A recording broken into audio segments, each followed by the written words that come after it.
Nancy Pelosi makes clear her second stimulus deal is not going to be cut anymore. That is, unless it's a nice little bob with a twirl on the side and, a little cut.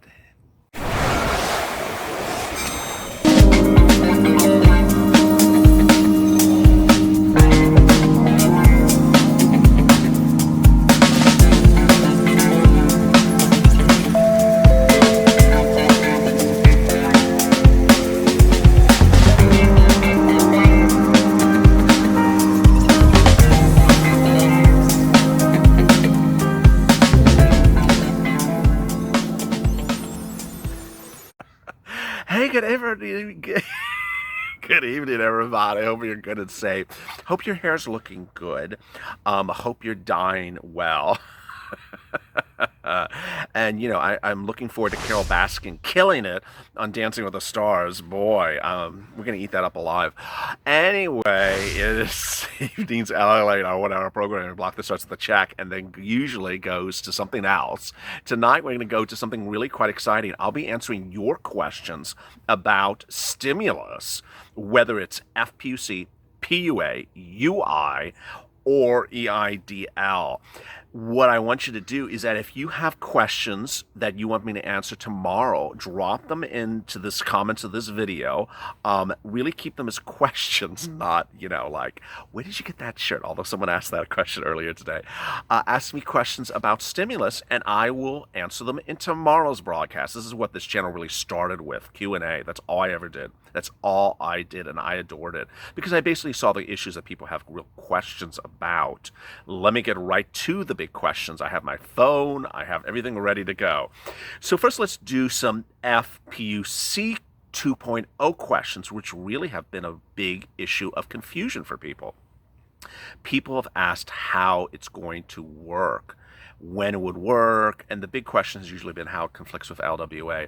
First of all, let me do conflicts before I even get to FPUC. People always ask, does this conflict with something else? There's absolutely nothing in these stimulus packages that conflict with each other, with the exception of unemployment and PPP, or unemployment and, a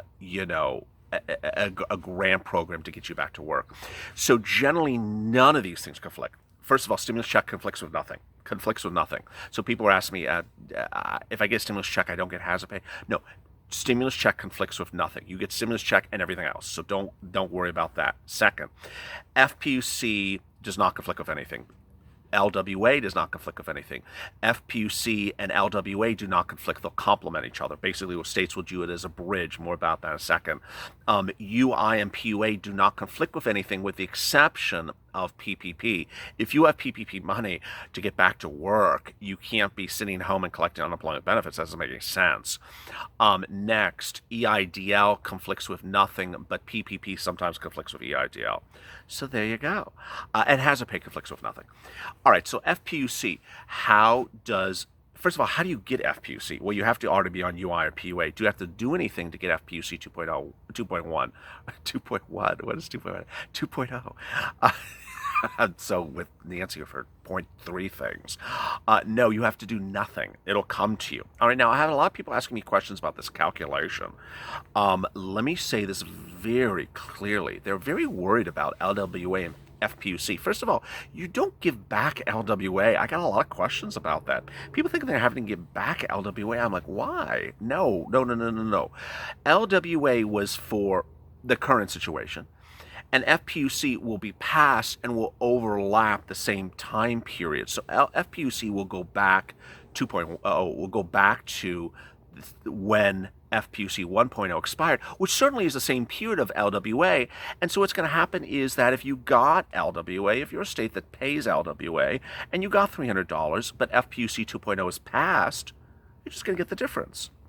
So if FPUC 2.0 is $400 and you got $300 for this week, you'll get $100 because the new rule is you're supposed to have gotten $400 and you only got $300. Very simple. Once you're all up to date on LWA, once you've exhausted all your LWA weeks, and going forward, FPUC would just be the full amount. Next, you don't have to repay or do anything for that $100 add-on that's in Kentucky, Montana, Vermont, West Virginia, and Kansas. That's yours. That was their state's doing. This is another question I'm getting a lot. For LWA, why have I not gotten it? This channel was birthed on me telling people to be patient. My very first video was me on the beach with spiky hair. Yeah, I'm a little more professional now. Spiky hair and a t-shirt and a couple of drinks. Just a couple. And I kept on doing this video. And I said, stay calm. You will get your money. You will get your money. You will get your money. And that's how people understood my existence, because they said, this guy's giving me positive news and giving me reinsurance, but also giving me correct information. And it was correct. You got the money. And some people really had to wait. I mean, I had people who waited for EIDL for 3 months. I had people who waited for PUA for 4 months, and it wasn't their fault. It was the system. But when it came, and it was a buttload of money. It was $10,000 back unemployment benefits because it had been so many weeks. It was a $150,000 EIDL loan. It was a lot of money, but people had to really wait. And so, sure enough, I understand a lot of you have been waiting, but when it comes to unemployment benefits, please be patient. It just lands. When I did PUA on April 25th, when this channel launched, some people got PUA literally the next day when it launched on April 28th. They got it by, or they got approval, but they got the money within about a week. Other people waited like 4 months because their states are so backed up. So you're going to get it. Next, this confusion about how many weeks is really just growing for LWA. Some states are paying 5 weeks. I have 3 viewers who are in Texas who have gotten paid 5 weeks. If you're in Texas and you've not gotten paid a penny, don't send me hate mail. I'm sorry. I have viewers in Texas. I've seen the screenshots. They've gotten 5 weeks. Why 5 weeks? Why 5 weeks in Arizona? Why 4 weeks somewhere else? Why 3 weeks somewhere else? Not clear. I'm not behind the whole system. It doesn't make sense to me. All I know is that FEMA did things where they basically said whoever applied first for states get more money.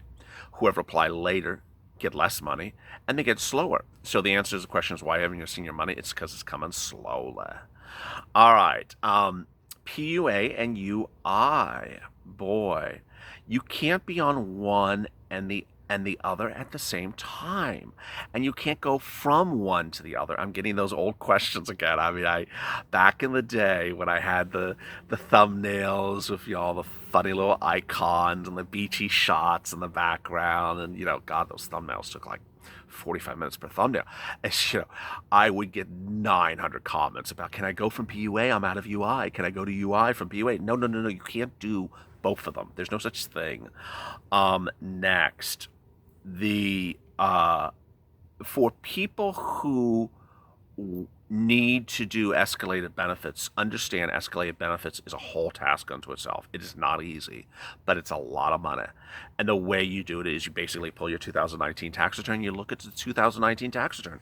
If your gross revenue was over $30,000, you qualify for maximum benefits. You need to contact your unemployment office through their portal. If they don't have a place, you got to mail it to them and say, I qualify for escalated benefits. It raises you from base level benefits of your state to the most level benefits available.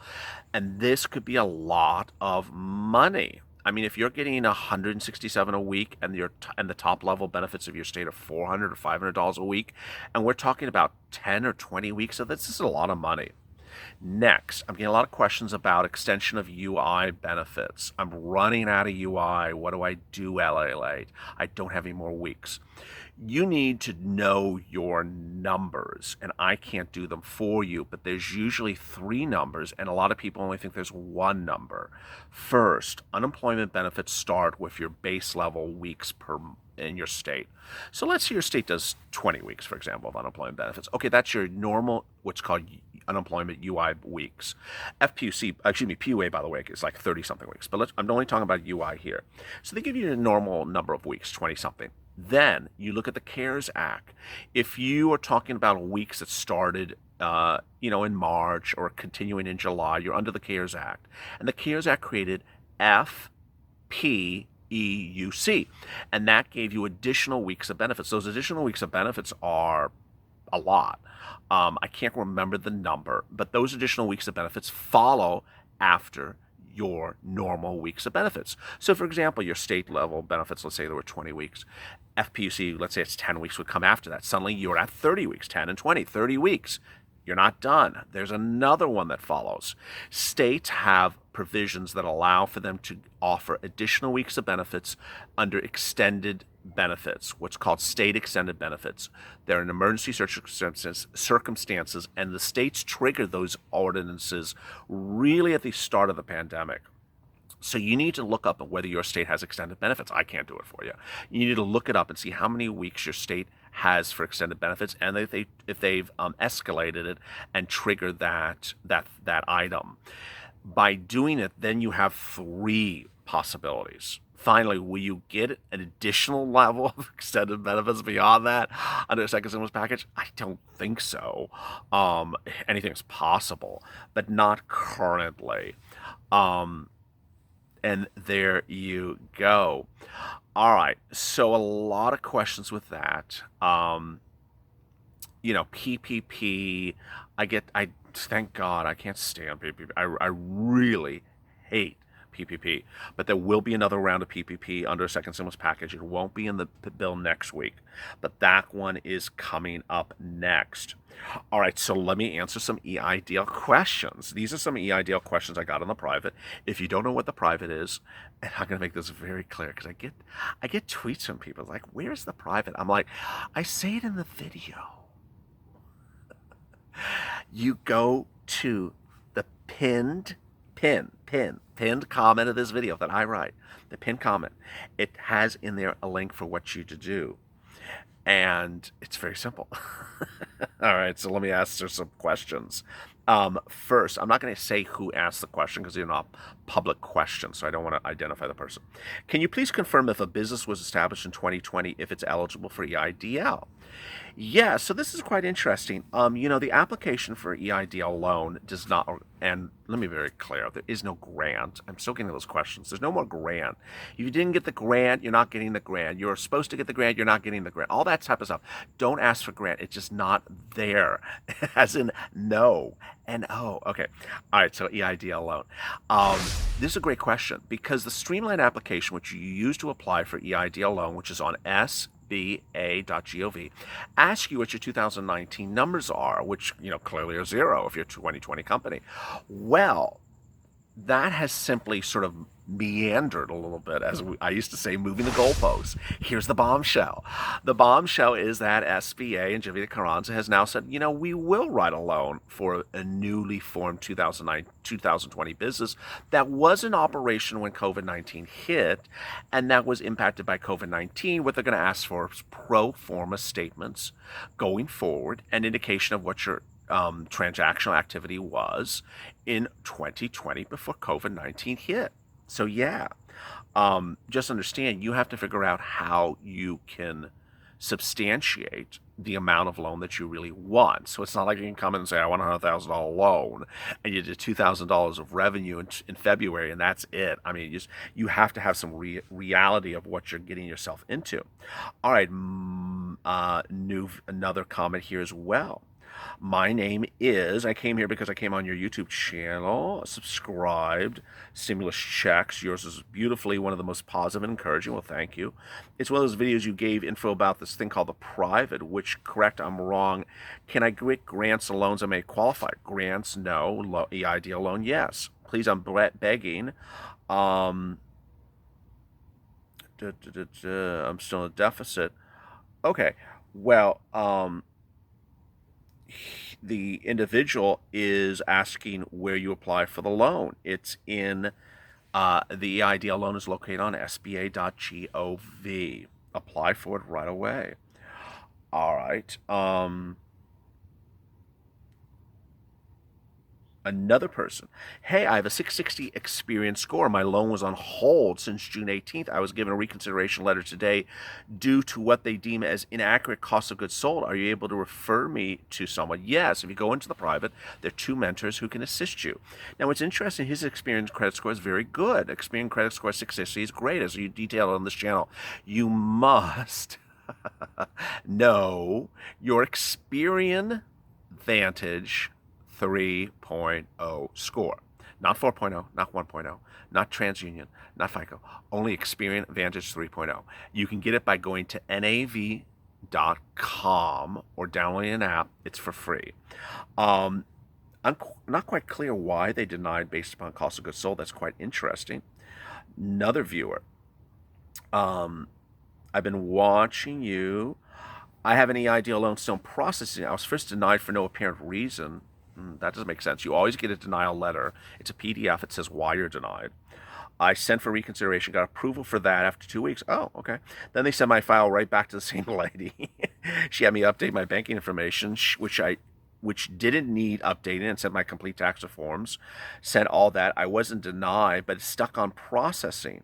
Okay. Well, that's something that can be helped in the private. Stuck on processing is very simple. What I mean by stuck on processing is when SBA gives you a loan offer, you accept it, and it shows processing. That's what that means by stuck on processing. Some people think no offer is stuck on processing. No, that means you have no offer. I was denied a loan. I'm stuck on process. No, you're denied. You're just not stuck on processing. Another person. Here we go. I've watched your channel for several weeks. I'm an OG from April. Oh my God. Hard to believe I'm so... Oh my God.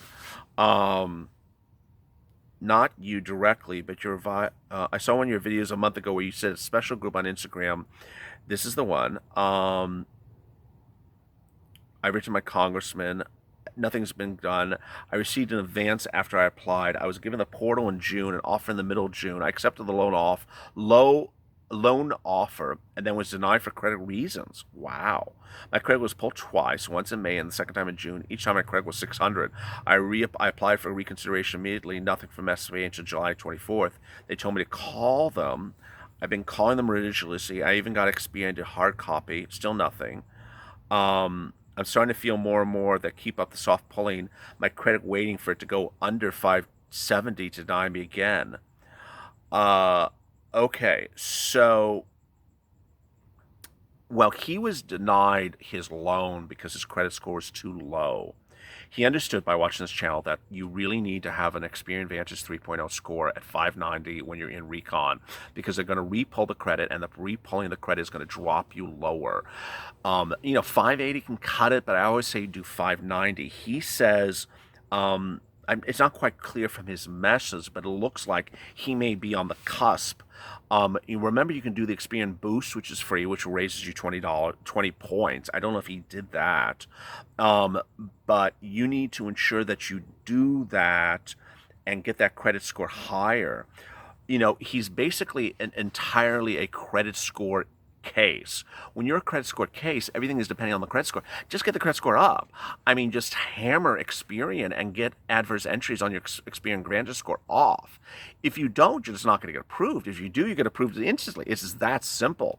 I mean, cases that are based purely upon Experian are so simple. With that, very, very straightforward. If you have questions about EIDL loan, what you should do generally is you can post them in the comments below, and I'll try to answer them tomorrow. But you should be getting into the private. I mean, you should be getting into the private. So look at the sticky comment, get in there. If you have questions about PUA or UI or anything like that, stimulus checks, drop them below. Don't drop me questions like, when am I going to get my check? And are they going to vote on the bill on Tuesday? I've seen those comments the last 2 hours. Are they going to vote on the bill on Tuesday? Is it going to become law on Tuesday? Is it... Is a check going to land on my account on Wednesday? I appreciate the pensiveness and the anxiety and the attention to detail. But understand, this is Congress. They're not in session on, I think Tuesday. Isn't Tuesday is Monday Labor? I can't remember what. Anyway, they're not in session on, what's July 7th? Oh, maybe they will be in session on Tuesday. I don't know. You're not going to have law on Tuesday. I'll be safe with that one. I don't have the calendar in front of me. Do me a favor for the guy that messes up calendars while on camera. Go to the front of his channel, hit the subscribe and alert button so you get an alert when a new video goes live. Or every time that Jovita moves the goalpost. I mean, I really sort of miss the days where I used to say bombshell all the time. I haven't said it. And I'm afraid that if I say it, bombshell now, the viewers that are new to this channel, all 230,000 of them, compared to when I had, 1,000 or 100 viewers, they won't know why I'm saying bombshell. If you don't know, back in the day, that's all that I said. People wanted me to have t-shirts as bombshell. They wanted me to have backdrops that had bombshell. That was before Purple Power. I mean, literally this channel has a different theme and a different motto every month. It's a little strange, but that's how it's happened. But you'll get an alert every time a bombshell hits. And then please like this video. I mean, to think that back in the day, I got viewers anywhere from $5 to $20 million in EIDL loans that they were due, but for SBA's mismanagement, and got them that money based upon my sitting on camera and recording actually longer videos at the time, almost 35 minutes in length, and sitting there and answering 200 to 400 comments per day. I never asked for anyone to like a video back in the day. I never asked for anyone to subscribe in the day. I just answered questions and sometimes cried on camera, yeah. But I mean, now it's important to say, hey, like the video, because that gets the video higher in rank. I understand less people are applying for EIDL now, but there still are people out there that have EIDLs pending, and it really helps them as well. As always, stay informed, stay motivated, stay smiling. Join me tomorrow morning at 8:30 a.m., where I promise to have better lighting tomorrow than this morning. Lord, that was awful lighting. As always, stay focused, stay smiling, and have a great evening. Thanks for tuning in.